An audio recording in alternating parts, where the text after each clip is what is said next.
Ah, bollocks. Okay guys, welcome to the Friday Waffle. I know what you're thinking. You're thinking, wait a minute, I just watched the Friday Waffle. Well, that was actually last Friday's Waffle on Wednesday or Tuesday. I can't remember what day it was. I think it was Wednesday. But anyway, yeah, what a week.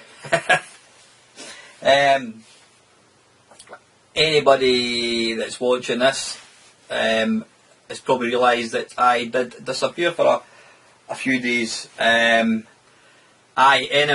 I'm back. I had my reasons for disappearing for a wee while. Nothing bad.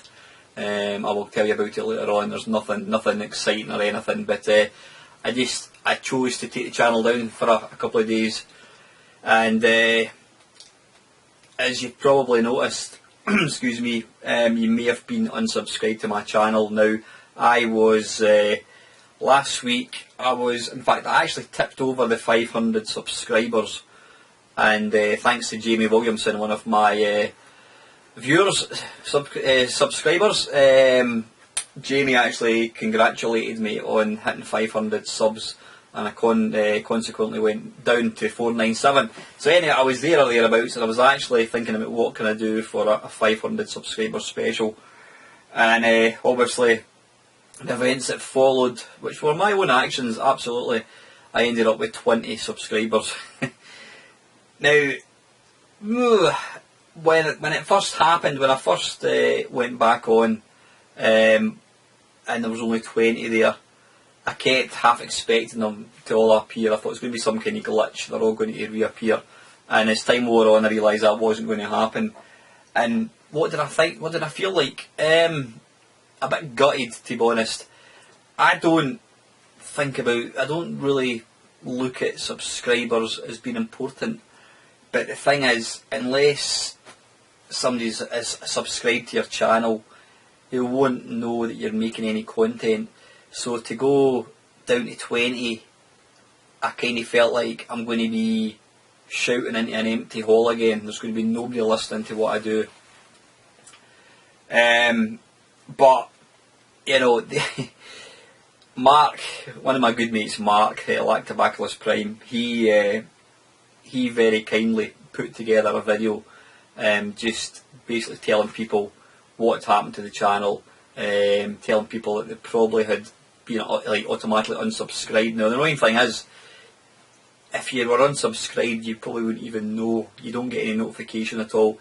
You just wouldn't have got any of my videos appearing, and it might have been later on you'd be thinking, Christ, I've not seen that old bloody Scottish bloke for a while, and you thought, wait a minute, I'll go and check his channel out, and then when you check me out, you would find out that you're no longer subscribed. But anyway, Mark kindly put a video together explaining what had happened and to please resubscribe. Now, a lot of my mates across YouTube kindly shared that video, and I've got to say, although it's been a bit of a turbulent week for me, it's been a lot of mixed emotions for different reasons. The overwhelming emotion and thing to come out of this is just what a fucking fantastic community this is.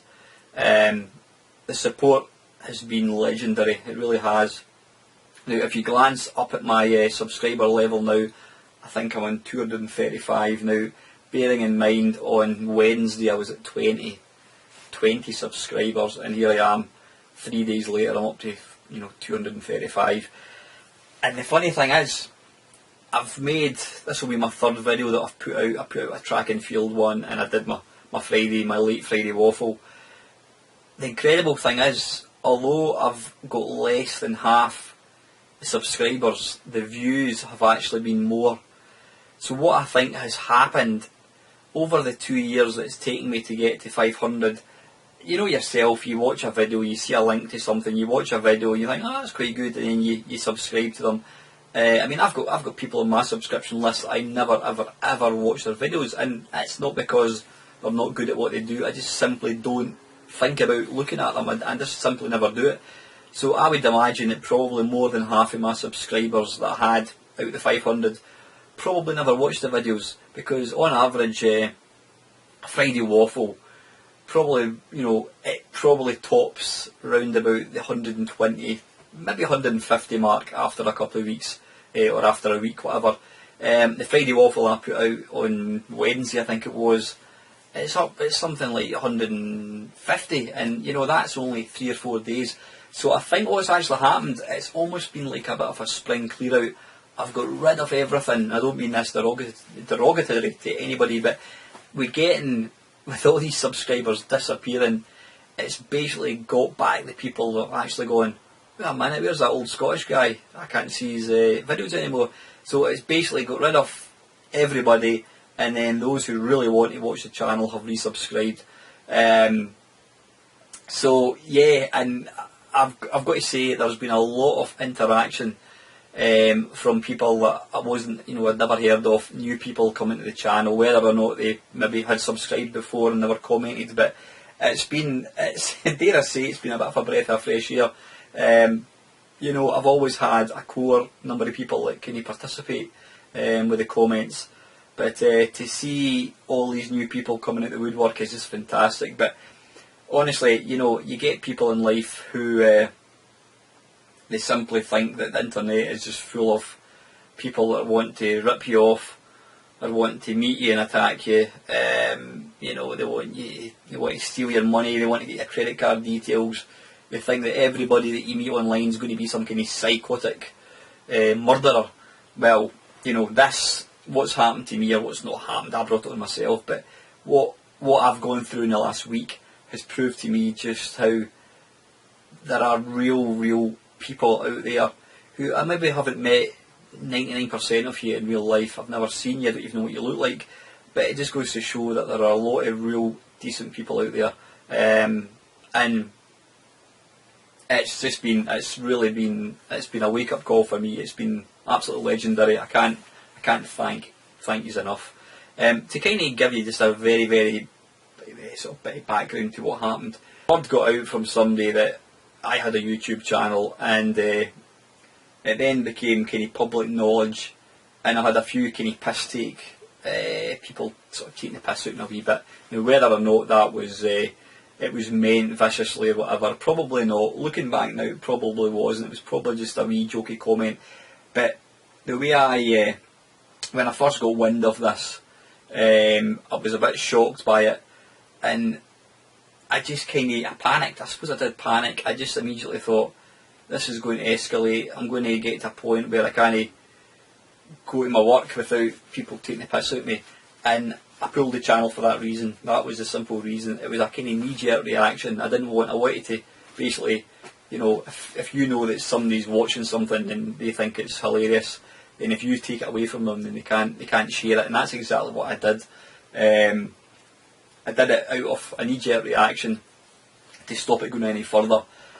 But over the last couple of days, through the comments of, you know, people on the internet, various friends and people that I don't know, I've just realised, you know what I do here is absolutely nothing to be ashamed of. You know, video games is mainstream. It makes more money than bloody Hollywood. Aye, there's probably, is it right, a 48-year-old guy playing video games? Possibly not, but you know what? People that have got a problem with me playing video games and making videos about them, they can go F themselves, and I mean that seriously. I really don't give a shit what people think. I'm not doing anything bad.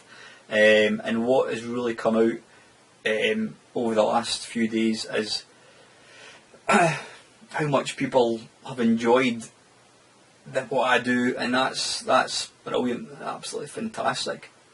So yeah, it's been a learning curve. I've learnt a lot about myself. The biggest thing I've learned is be proud of what you are and what you do. You know, life's too short. If people have got a problem with me playing video games, then that's their problem, I'm afraid. They can go and go and do whatever they want. You know, it's not my problem. So yeah, be who you are, be proud of who you are. As long as you're not affecting or hurting anybody, then what is the problem? I really don't see there is. Right, okay, I think I've covered this before. I'm just looking at eBay at the moment, and there is a Super Mario Brothers for the NES. It's sealed apparently. Let me just see the description. What are they saying here? Super Mario Brothers UK PAL sealed, brand new, excellent condition. Sounds good. Stickers still intact, gold sticker on reverse on top of seal. Sticker on side of UK distribution underneath seal. Yep, okay, that's it. It's a Super Mario Brothers and it's sealed. And it's yours for the princely sum of £2,299.99. Yep, that's £2,300, guys, for a game which is sealed. Now, I don't... now, I'm maybe sounding a bit contradiction here. I've just kind of had a go at people who have a problem with me playing video games, but I'm not getting away at anybody that does that, but I don't get the paying £2,500 for a video game. The person that buys that, what are they buying? They're not just buying a game, because you can probably go on eBay and get that game for about £5. You can probably get it boxed for about 25 quid. I don't really know, I'm not up to speed in my NES games. But because it's got seal, because it's got polythene around it, it's £2,500. I don't get that at all. I really don't. I mean, it's whoever buys that is obviously they're not a big gamer. Well, I wouldn't think they'd be a big gamer, because gamers like to play video games, and it's quite clearly that game. Whoever buys it, and it's not been bought yet, it's buying it now, and it's got 4 days to go. Whoever buys that is not going to play it, so they're going to buy it. That's guessing it's going to sell. It may not sell, and then it's going to sit probably in a cupboard so it doesn't fade or whatever. And then the reason the guy's got it is because it's extremely rare, no doubt, and he can then sell it for more money later on. I don't know, I don't get the whole buying thing. If it was I could kind of understand if it was a supremely rare game. In other words, a game that you simply, maybe there was only 1 or 2 copies made of. I mean, you hear there was a story last year, I think it was. Again, it was an NES game. It always seems to be NES games, you notice. It was a kind of track and field type game. I can't remember what it was called, Hyper Olympics or something, whatever it was. It was a track and field, track meeting or something it was called. And it's apparently extremely rare, and it goes for ridiculous money. I can get that because it is actually rare. The game itself is rare, it's hard to get.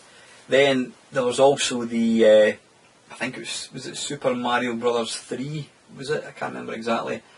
But it was a gold edition. Now, this was a game that was made, not a game, this particular gold edition was made for, it was some kind of Mario or NES World Championships that Nintendo ran, and the winner got this gold cartridge. Apparently there was only something like a dozen of them made, whatever. So yeah, again, these are extremely rare, they're hard to find. I do get kind of why somebody would want to pay silly money. I mean, these were going, I think the gold cartridge was going for something like $66,000, so I mean, it makes this NES cartridge look, you know, like a pound stretcher's deal. But I get that if something is extremely rare, but what you're getting for that, you're not getting a rare game, you're not even getting a rare game in a box. It's because it's rare because it's got cellophane wrapped around it. And I just don't get that, I really don't. It always frustrates the hell out of me. I mean, don't get me wrong, I've got a couple of games up there. I've got a game there, I can't remember what it's called, for my Virtual Boy, and it's still wrapped. Now, it's wrapped not because I'm going to sell it. I've no idea, I don't know if it's worth anything. Baseball Stars or something, I think it's called. It's wrapped because I've simply not got round to actually playing the game, but you know, if I want to play it, I'll unwrap it. I mean, I've got a mate who, a mate Dave, he bought quite a rare, I'm saying rare again, he got quite an expensive game for the Atari 2600, and again it was expensive because it was brand new, it was still shrink wrapped, and the first thing Dave did was he made a video. He's got his own YouTube channel. He made a video and he just opened it up, he took the cellophane off it, and he played the game, and apparently people were up in arms. They couldn't believe that, you know, my goodness, why would you buy that and then take the cellophane off it? It's because games are made to be played, guys. They're not, you know, I'm not saying they're not made, they're made to be played. By all means, if people want to collect them, that's up to them, but games have been designed to play them without, unless you physically plug a game or a cartridge, whatever it is, into a console to then experience it, you're only getting half the satisfaction, not even half the satisfaction, other than looking at this static thing on a shelf. It'd be like buying a record or a DVD, or buying a TV and it's the best TV in the world and you don't switch it on. Then so what? Buying a car and you don't drive the thing. Games are designed to be played, that's my opinion. Don't get me wrong, if I was a triple multi-millionaire, then I would maybe say, oh yeah, I'll buy that Atari 2600 game or whatever it is, the NES game, I'll buy it for £2,500. But I'd probably open it up and play the damn thing, because that's what games are designed for, not to be put on a shelf. I mean, whoever does buy that game, if it does sell, it'll no doubt sit on a shelf, it says it'll go in some kind of collection, and then the guy will stick it on eBay and 6 months down the line to hopefully try and make more money. But if it's all about making money, then he'd probably better sticking his money into an ISA or something like that, I don't know. But anyway, who am I to criticise? Far be it from me to tell people what to do with their money, but I certainly won't be putting a bid in for it anyway. So anyway, my mate Tony Temple, now anyone that's familiar with arcade games may be familiar with the name Tony Temple. Tony's a really good mate of mine. I've interviewed him a couple of times for Blimey It's Only. In fact, I'm going to stick a wee link, I'm going to try that thing, a wee link up there. You can click on it and listen to Tony talking about his experiences. But yeah, Tony is the Missile Command World Champion. And the Missile Command high score was held by a chap called Roy Schilt. Now, I have spoken about Roy in the past. Roy's a bit of an enigma, he's a bit of a one-off character. He's an American guy, he's got this persona, Mr. Awesome, he's called himself. Anyway, I'm not going to go into details about it, but anyway, Mr. Awesome held the world champion high score, he held the world's highest score for tournament settings. Now, tournament settings means you don't get any extra cities, so when you lose, you've got 6 cities to start off with. When you lose your last city, it's game over. Now, I'm not exactly sure what the high score is. It's something like, I don't know, 1.5 million points or 2 million, something like that. And Roy he got the high score in, I think it was like 1986, and it stood for years and years and years and years and years. And then about, I would say maybe 4 or 5 years ago, check out the video and Tony will tell you, 4 or 5 years ago, Tony actually broke the world record on a Missile Command arcade game, on a Missile Command machine, which was built or restored by Archer McLean of International Karate and Jimmy White's Whirlwind Snooker fame. Tony bought the machine off Archer. Tony didn't even know who Archer McLean was, that's the funny thing. And so anyway, yeah, Tony beat the world record. But Tony has now, he's put together a website basically pulling together all the sort of various articles and interviews and that kind of stuff that Tony's done, as well as being a bloody awesome Missile Command player. Tony also, I wouldn't say he collects, he's got, I don't know, what's he got? He's got a Missile Command, he's got a Centipede, he's got a Tempest, he's got a Robotron, he's got a Donkey Kong 2. What else? He's got Space Fury or something it's called. He's got about half a dozen arcade games. Now, Tony buys arcade games and he does them up, and I've got to say, I've never seen them first hand, but I've seen pictures of what he does. They're absolutely phenomenal. Tony restores them himself, because he's, Tony's involved with the whole Twin Galaxies thing. He knows all your Billy Mitchells and all your John Studley. John Studley is one of Tony's best mates. John being the Pac-Man extraordinaire. So Tony knows all the guys involved in the sort of arcade industry, and he's been getting a lot of sort of help and tips. But Tony has been restoring various cabinets over the years, and they're absolutely stunning. I mean, he buys them in a sort of rundown, unworking condition sometimes, and he spends months restoring these things, and they'll look brand new. By the time Tony's finished with them, they'll look absolutely brand new. So go and check. So what Tony's basically done is he's just pulled together all these kind of articles that he's found online and put them into some sort of blog. So I'm going to put the link to Tony's blog below. Go and check it out. It's really fascinating to read. I mean, I've interviewed Tony, so I think I did say to Tony if he wants to stick these down on his website as well, but go and check him out. It's absolutely fascinating. If you're into your kind of arcade nostalgia, your arcade games, then I'm sure you're going to really enjoy that, so go and check it out. Gaming wise, have I been playing anything this week? I've been playing a bit of, what's it called? Batman? Batman Asylum, whatever it is, on the Xbox One. Really enjoying it, it's really, really good. What else have we been playing? My daughter and I, we were playing some Bomberman on the SNES. It's a Bomberman 3, I think it is. Sorry, I've got one of these really, you know, you get, it's like a trapped nerve in your eyelid and you can feel it going like that, and you feel like it looks like it's going pum pum pum, but probably you can't even see it. But now that I've told you, you're going to be looking at that eye, so that's going to make me even more self-conscious. What was I talking about? Yeah, Bomberman 3, we play it on the cabinet, on the main cab. Really enjoy that. I actually fired up the main cab the other day there, just for the hell of it. What was I playing? I was playing Gunsmoke, which was kind of the unofficial sort of sequel to Commando. It's absolutely rock hard though. You've got 3 buttons, you shoot left, right and straight up, but it's so difficult. It's a great game. It's got the kind of the Capcom Commando sound effects. It obviously uses the same kind of sound processor, but excellent game. Playing that, playing Slap Fight, which always sounds like it should be a hockey game, but it's actually a vertical shooter. Fantastic game, really, really good. Been playing that. What else was I playing? Oh, there was a couple of other shooters. I can't remember what it was. Did I play Dodon Pachi? I think I did. Played that for a wee while.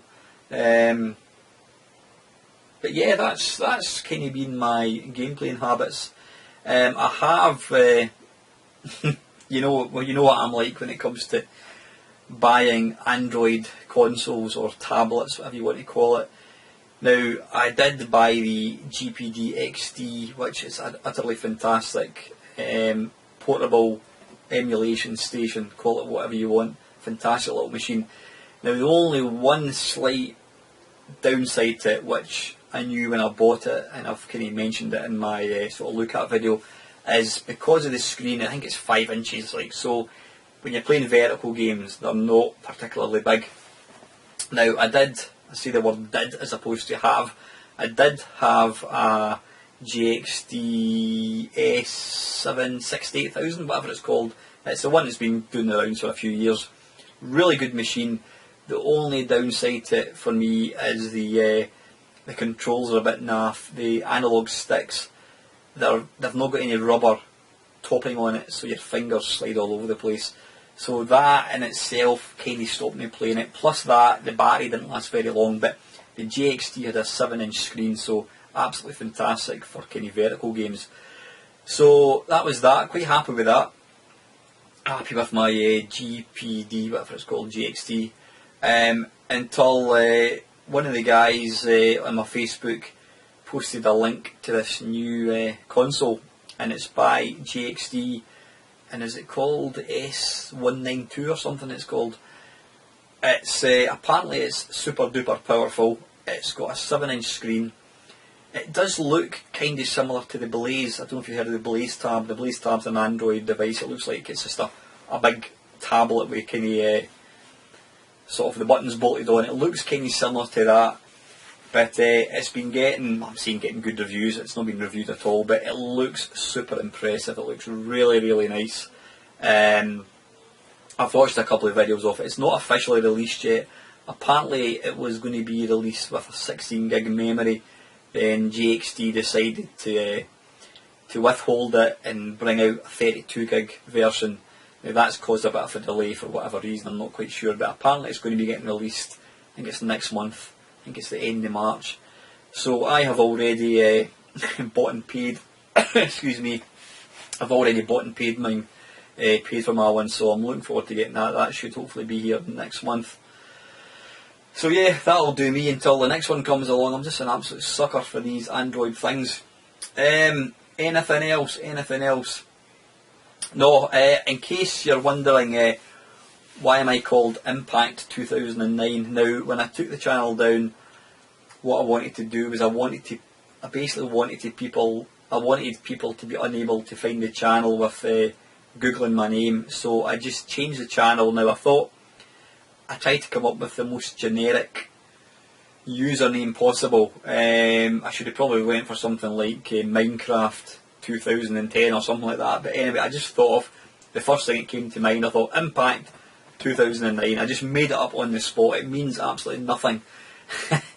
I mean, I've got back my YouTube. I've got back my Mamemeister kind of banner, and I've got the wee Robotron Berserk character. He's back again. I've dropped the Alan Stewart part out the banner. I just thought I'd rather be known as Mamemeister rather than Alan Stewart Mamemeister. Apparently, I've tried to change. Now I need to be careful here. I don't think changing my channel name will delete my subscribers. If it does, then I'll probably just throw the towel in with this whole thing and give up. I have tried to change my name from Impact 2009 to Mamemeister. I don't know whether I have to call it Mamemeister or whether I can have Mamemeister. I'm not too sure. If anybody knows how to do that, please pop your comment below. But I do want to go back to being called Mamemeister. So I know a few folk have asked me why the channel name change. Like I said, it wasn't picked for any particular reason. I was just wanting to lose the Mamemeister part, and I just picked the first thing that came to mind. So I should be grateful. It could have been something far worse than Impact. It really could have been something more embarrassing than that. So there's no rhyme or reason or anything, any hidden agenda why I'm called Impact 2009. It was literally the first thing I could think of. So that's that. Yeah, I am back, and yeah, I'm not going to be going. I'm not going to be going anywhere soon. That's for sure. I mean, I don't. What I said to somebody who said to me was, "Oh, it's your own fault. You've lost your subscribers," and you're absolutely right. I mean, I had my reasons for taking the channel offline. After a couple of days thinking about it, I realised, no, I'm putting it back up. But it was one of these things. We all, as you go through life, we all come across things for whatever reason, and you'll react a certain way. Then you may look back on it and think, well, that was the wrong decision, that was the wrong choice I took. But you know what, you can't turn back. You live and learn, and I've learned a few lessons in the last week, just for different reasons.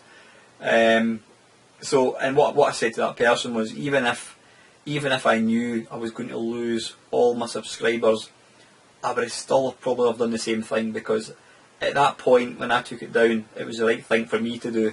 It was, yeah, after I put it back up, I was a bit disappointed to see that all my subs had disappeared. But like I says, it seems to me that I've now got 235 really cracking people that watch the channel.